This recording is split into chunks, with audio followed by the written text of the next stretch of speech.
वैसे सब तो आज हम यहाँ पर सेकंड शिफ्ट की आंसर की लेके आए हैं। तो पूरे क्वेश्चन मेमोरी बेस्ड क्वेश्चन है, जो भी कैंडिडेट पेपर दे के आए हैं उनके द्वारा भेजे हुए क्वेश्चन है। कुछ क्वेश्चन कमेंट बॉक्स में जिन लोगों ने ड्रॉप किए थे तो वो यहाँ पे सिलेक्ट किए हुए हैं। तो आई होप आपका जो पेपर है बहुत ही अच्छा गया हो, क्योंकि पेपर ज़्यादा हार्ड नहीं आया था। जो जीके करंट अफेयर था वो भी बिल्कुल लोएस्ट टाइप के क्वेश्चन आए हुए थे। पेपर बहुत ही इजी आया था। कोविड-19 वैक्सीनेशन को लेके, कोविड को लेके 2 से 3 क्वेश्चन तक एग्जाम में आपको मिले हैं।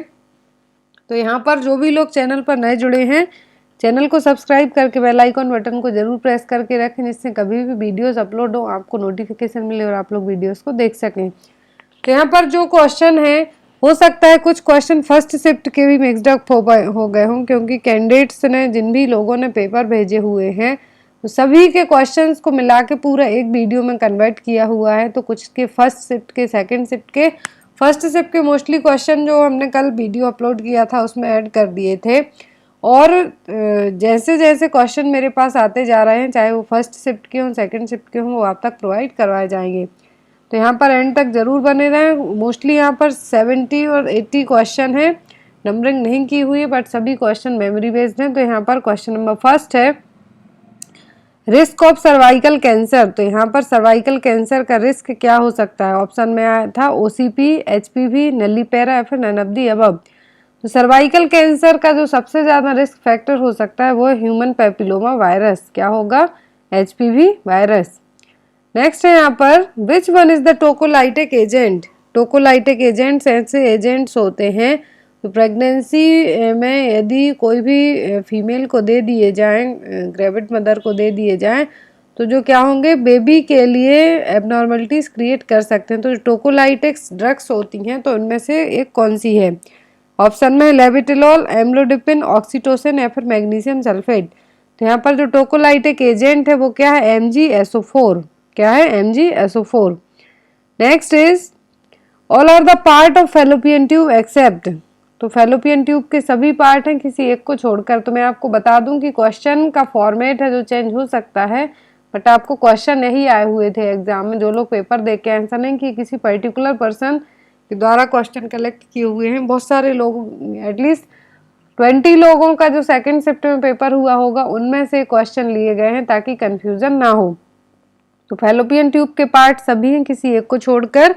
ऑप्शन में ampulla, hilum, isthmus and infundibulum. तो 4 पार्ट होते हैं फैलोपियन ट्यूब के। तो एक जो नहीं आया था वो क्या था? Hilum. Next is, sign of severe dehydration in children. तो बच्चों में सीवियर डिहाइड्रेशन का साइन कौन सा है?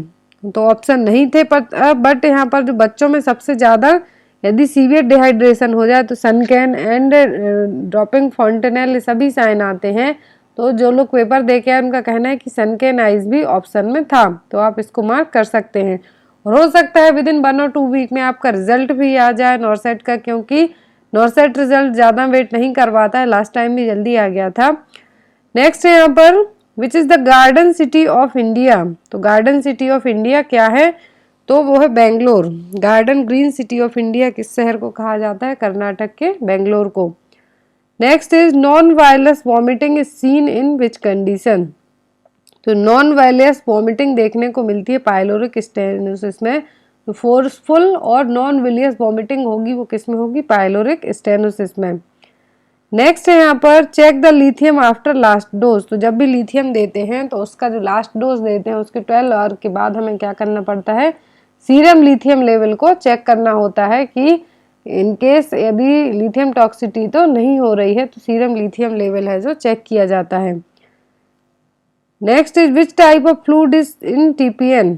तो टीपीएन बैग होते हैं, उसमें किस टाइप का सॉल्यूशन होता है? तो उसमें होता है हाइपरटोनिक और हाइपर ऑस्मोलर सॉल्यूशन है जो भरा हुआ होता है। नेक्स्ट इमेज थी स्पंज होल्डर की। तो यहाँ पर ये रही स्पंज होल्डर की इमेज। एल्डरली क्लाइंट है डेलीरियम। तो जो बूढ़े लोग होते हैं, एल्डर पेशेंट होते हैं, उनमें डेलीरियम होने का मेन रीजन क्या होगा? ऑप्शन में था alcoholism, hypoxia, long term medicine, और एक ऑप्शन पता नहीं है। तो जो ओल्ड क्लाइंट होते हैं, जब नर्व टिश्यूज के लिए क्या होगा? नर्व्स के लिए ऑक्सीजन की प्रॉपर सप्लाई नहीं हो पाएगी, तब क्या होगा, डेलीरियम होने के चांसेस ज़्यादा होने लगते हैं। ये जो प्रॉब्लम है डेलीरियम की जनरली ओल्ड एज पर्सन में ही होती है। तो किसके कारण होगी, हाइपोक्सिया के कारण। नेक्स्ट आया था थायराइड रिट्रैक्टर।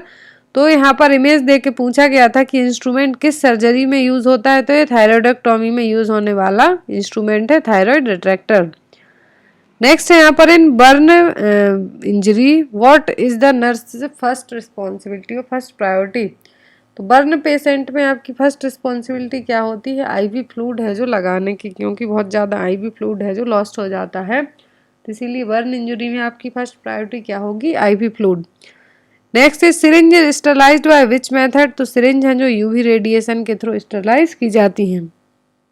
नेक्स्ट है रेसेस ऑफ मीजल्स या फिर 4 डेज फीवर के नाम से यहाँ पे इमेज आई थी, कहा गया था कि किस में होंगे। तो 4 डेज फीवर कब देखने को मिलता है, मीजल्स में, और इमेज दी जाए तो आपको कंफर्म होना चाहिए कि मीजल्स के रेसेस हैं। Next is 1 ml oxytocin ampoule contain how much oxytocin. तो 1 ml ऑक्सीटोसिन में कितनी यूनिट होती हैं, तो 10 यूनिट हैं जो ऑक्सीटोसिन का, जो 1 ml ऑक्सीटोसिन एम्प्यूल है उसमें 10 यूनिट पाई जाती हैं।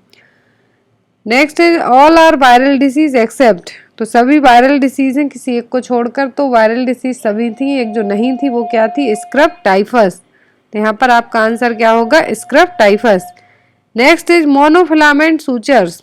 तो ये 2 टाइप के सूचर होते हैं, ऑप्शन पता नहीं थे इसलिए मैंने यहाँ पर मोनो और मल्टी फिलामेंट दोनों रखे हुए हैं। तो मोनोफिलामेंट होते हैं पॉलीप्रोपिलीन, पॉलीडाइक्सोनिन और नायलॉन। ये क्या है, मोनोफिलामेंट। यदि एक्सेप्ट करके पूछा होगा तो मल्टी फिलामेंट होगा आपके पास, सिल्क या फिर ब्रेडेड सूचर और बिसरल सूचर। तो यहाँ पर क्या है, मोनोफिलामेंट और मल्टी फिलामेंट। एग्जाम में आपको मोनोफिलामेंट आया था तो वह पॉलीप्रोपिलीन, पॉलीडाइक्सोनाइन और नायलॉन। नेक्स्ट चाइल्ड है 80 हार्ट रेट नो ब्रीदिंग। तो यहाँ पर पूरा क्वेश्चन और ऑप्शन नहीं पता था इसलिए मैंने इसको लीव किया हुआ है। Next iron absorption not occur with. तो आयरन का जो प्रॉपर एब्जॉर्प्शन है किसके साथ नहीं होगा, तो वो कर्ड या फिर मिल्क प्रोडक्ट। जब भी आप आयरन की टैबलेट लेंगे तो डॉक्टर आपको एडवाइस करते हैं कि या तो जूस के साथ ले लीजिए या पानी के साथ ले लीजिए, बट आयरन टैबलेट के एटलीस्ट 30-40 मिनट तक क्या किया जाता है, कर्ड और मिल्क को अवॉइड किया जाता है, क्योंकि इसमें जो कैल्शियम होता है वो आयरन के एब्जॉर्प्शन में प्रॉब्लम क्रिएट करेगा, इसलिए प्रॉपर एब्जॉर्प्शन नहीं हो पाएगा। तो यहाँ पर आंसर क्या होगा, कर्ड, जो भी मिल्क के प्रोडक्ट होते हैं उनसे। नेक्स्ट आया था all are the emergency contraceptive except. तो सभी इमरजेंसी कॉन्ट्रासेप्टिव थी ऑप्शन में किसी एक को छोड़कर। तो प्रोजेस्ट्रॉन ओनली पिल्स हो सकती हैं, या फिर कंबाइंड प्रोजेस्ट्रॉन एस्ट्रोजन पिल्स हो सकती हैं, या फिर जो सिलेक्टिव प्रोजेस्ट्रॉन पिल्स हो सकती हैं। तो यहाँ पर जो नहीं थी वो क्या थी, मीफेप्रोस्टोन। फीमेल कैथेटर साइज पूछा गया था तो 14 to 16 फ्रेंच है जो फीमेल कैथेटर की साइज होती है। रूट ऑफ वैक्सीन में भी कुछ क्वेश्चन आए थे। तो रूट ऑफ वैक्सीनेशन की बात की जाए तो यहाँ पर कंफर्म क्वेश्चन पता नहीं था इसलिए सभी वैक्सीन के रूट बता दिए हैं मैंने। ओरल रूट से दी जाने वाली वैक्सीन ओपीवी, और जो रोटावायरस वैक्सीन है डायरिया के लिए दी जाती है, ओपीवी पोलियो के लिए दी जाती है। इंट्रामस्कुलर रूट से पेंटावेलेंट वैक्सीन दी जाती हैं जिसमें हेपेटाइटिस बी आ जाएगा, डीटीपी आ जाएगा, एंड जो एचपीवी वैक्सीन है, न्यूमोकोकल वैक्सीन, इन्फ्लुएंजा, ये सभी आईएम रूट से दी जाती हैं। सबक्यूटेनियस से ओनली मीजल्स, येलो फीवर और वेरिसेला वैक्सीन दी जाती है। इंट्राडर्मल से जो है वैक्सीन दी जाती है वो है BCG vaccine. PQLI index, exam में क्वेश्चन आया था। पहले HDI इंडेक्स होता था, ह्यूमन डेवलपमेंट इंडेक्स, बट इसको भी रिप्लेस करके जो अभी लास्ट BSF का पेपर हुआ था उसमें भी PQLI इंडेक्स आया था। तो इसका मतलब होता है physical quality of life index, जिसमें के कुछ इंडिकेटर होते हैं, life expectancy, literacy, infant mortality rate. तो ये क्या है, PQLI इंडेक्स के जो कंपोनेंट्स हैं या फिर इंडिकेटर हम कह सकते हैं। 3 इंडिकेटर होते हैं इसकी, life expectancy, literacy and infant mortality rate.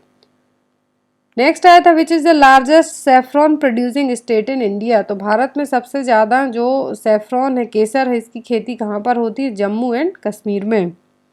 Next आया था what is the hand scrubbing time. तो hand scrubbing time at least 20 to 30 second तक होना चाहिए।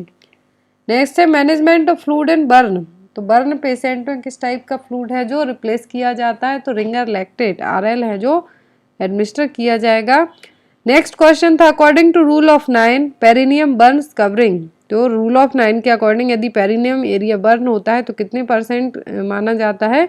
1%। पेरिनियम के लिए 1, राइट लेग और लेफ्ट लेग के लिए 18, लेफ्ट आर्म राइट आर्म के लिए 9, बैक के लिए 18, हेड के लिए 9। फ्रंट एंड बैक दोनों मिला के हेड की बात की जा रही है। बैक के लिए 18, चेस्ट के लिए भी 18 माना जाता है। तो ये जो रूल ऑफ 9 यदि पेरिनियम एरिया के लिए पूछा गया होगा तो कितना? 1%। नेक्स्ट है पीपी डॉफिंग और रिमूविंग सीक्वेंस। तो पीपी जो पर्सनल प्रोटेक्टिव इक्विपमेंट होते हैं इसका रिमूव करने का सीक्वेंस क्या होना चाहिए? Gloves, goggles, gown and mask. Next आया था site for check SpO2 in newborn. तो न्यूबॉर्न बेबी में जो ऑक्सीजन लेवल चेक किया जाता है कहाँ करते हैं? फुट में। Next richest source of fibre. तो फाइबर का रिचेस्ट सोर्स क्या होगा? Green gram. क्लस्ट्रोफोबिया, क्लस्ट्रोफोबिया का मतलब होता है फियर ऑफ क्लोज्ड स्पेस। किसी को एक कमरे में बंद कर दो उसको बहुत ज़्यादा डर लगेगा तो ये क्या हो जाएगा? क्लस्ट्रोफोबिया।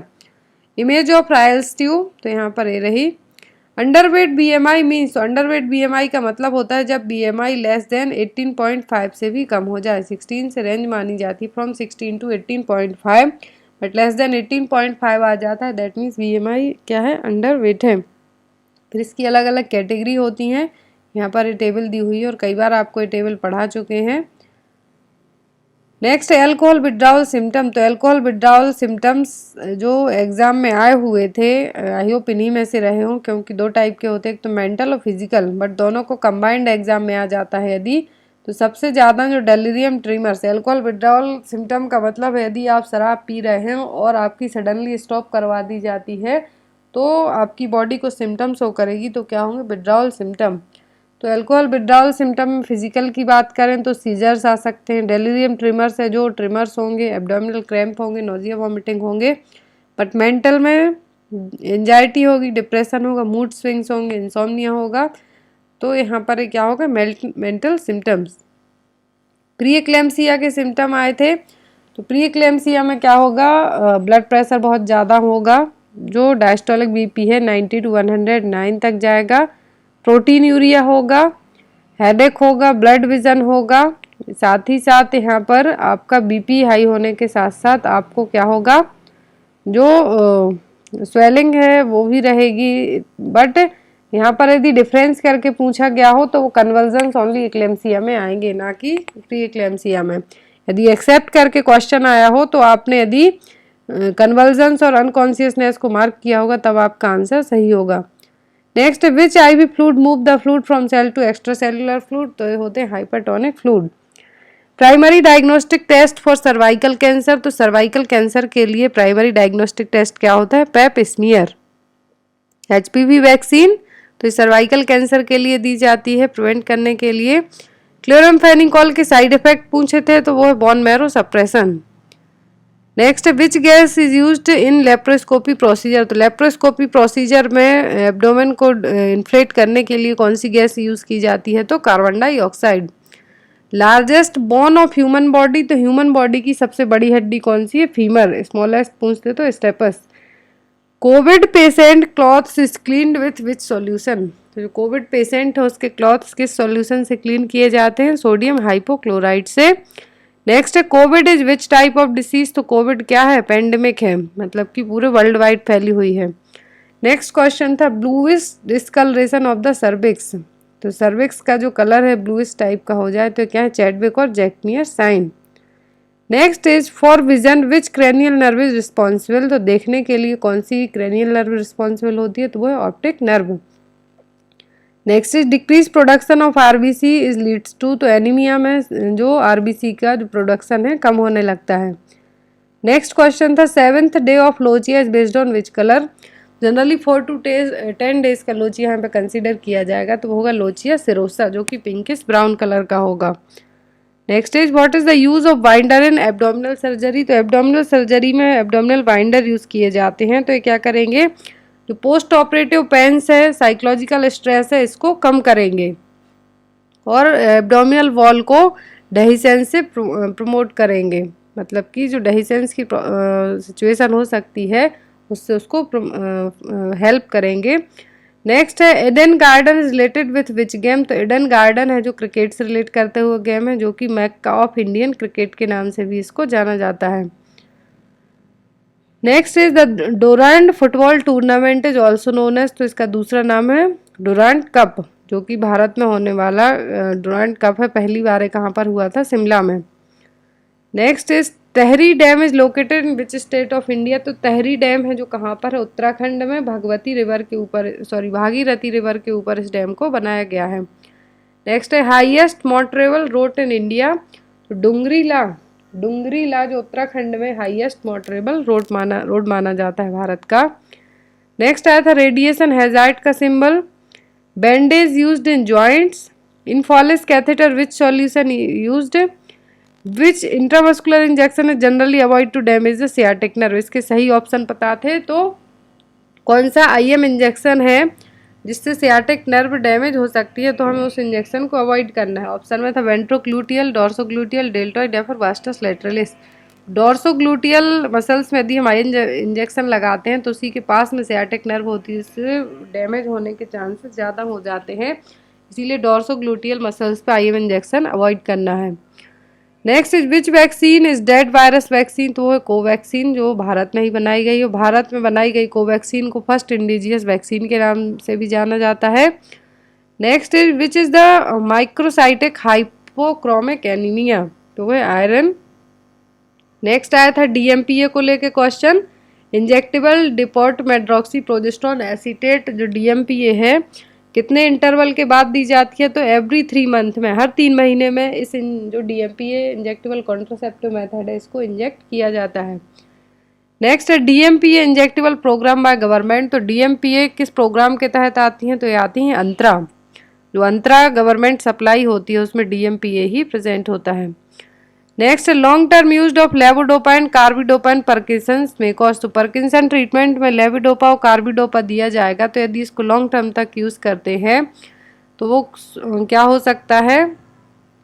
जो फ्लक्चुएशन आ सकते हैं, आपको डिस्काइनेसिया की प्रॉब्लम हो सकती है, बाद में इनको रिजॉल्व करना थोड़ा डिफिकल्ट होगा।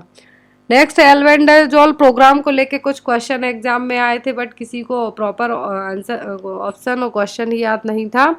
सो एल्बेंडाजोल प्रोग्राम होता है गवर्नमेंट ऑफ इंडिया के द्वारा चलाया जाता है। इसको एनुअल और बाई एनुअल दोनों टाइप से होता है, जिसमें हर 6 महीने में एवरी 6 मंथ में क्या किया जाता है? सिंगल डोज दिया जाता है एल्बेंडाजोल का 400 mg और मेबेंडाजोल का 500 mg। याद रखना है, एल्बेंडाजोल का 400 दिया जाएगा, मेबेंडाजोल का 500 है जो दिया जाएगा डोज।